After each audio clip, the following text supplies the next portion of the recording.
Interceptor মিসাইলের মজুদ শেষ হয়ে যেতে পারে এমন শঙ্কায় ইরানে হামলা বন্ধ রেখেছে আমেরিকা। এক প্রতিবেদনে এমন তথ্য জানিয়েছে নিউ ইয়র্ক টাইমস। সেখানে বলা হয়, ইরানের বিরুদ্ধে সামরিক অভিযান আরও জোরদারের পরিকল্পনা থাকলেও শেষ মুহূর্তে তা স্থগিত করে ট্রাম্প প্রশাসন। ইরানের পাল্টা হামলা প্রতিহত করতে প্রয়োজনীয় ইন্টারসেপ্টর মিসাইলের মজুদ শেষ হয়ে যাওয়ার শঙ্কাই ছিল এই সিদ্ধান্তের প্রধান কারণ। ইরানে টানা 2 সপ্তাহ হামলা চালানোর পর গত 2 দিন ধরে হামলা বন্ধ রেখেছে আমেরিকা, মূলত ইরানের পাল্টা হামলা প্রতিহত করার জন্য যে ইন্টারসেপ্টর। ভবিষ্যৎ হোক নিরাপদ, বিনিয়োগ হোক বিশ্বস্ত, আর আমার পছন্দ সল্ট বে। ওয়েলকাম টু সল্ট বে।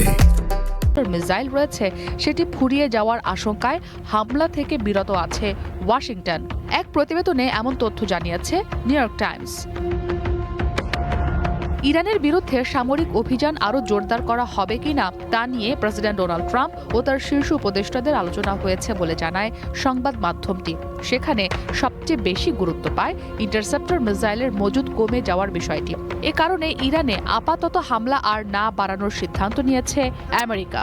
As President of the United States, প্রতিবেদনে আরও বলা হয়, আমেরিকার সামরিক বাহিনীর জয়েন্ট চিফস অব স্টাফের চেয়ারম্যান জেনারেল ড্যান কেইন জানান, দেশটির সেনাবাহিনী ইরানের বিরুদ্ধে বড় ধরনের সামরিক অভিযান চালাতে সক্ষম হলেও সেন্ট্রাল কমান্ডের হাতে থাকা ইন্টারসেপ্টর ক্ষেপণাস্ত্রের মজুদ দ্রুত শেষ হয়ে যেতে পারে। আরেক জ্যেষ্ঠ কর্মকর্তা দ্য নিউ ইয়র্ক টাইমসকে বলেন, প্রশাসনের ভেতরে এমনও সংশয় ছিল যে হামলা জোরদার করলেই তা ইরানকে আলোচনায় বসতে আর বাধ্য করবে না, বরং সাম্প্রতিক হামলাগুলো ইরানকে আরও ঐক্যবদ্ধ করেছে এবং বিদেশি হুমকি মোকাবিলায় মনোযোগী করে তুলেছে।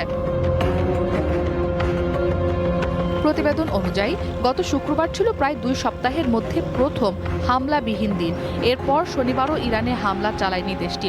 এর আগে টানা 2 সপ্তাহ ধরে প্রতি রাতে ইরানের সামরিক বেসামরিক বিভিন্ন লক্ষ্যবস্তুতে বিমান হামলা চালায় ওয়াশিংটন। জবাবে তেহরান ও মধ্যপ্রাচ্যে থাকা আমেরিকার বিভিন্ন সামরিক ঘাঁটি ও স্থাপনাগুলোতে ব্যাপক হামলা চালায়। ইসরাত মুক্তি, ওয়ান ইন্টারন্যাশনাল ডেস্ক।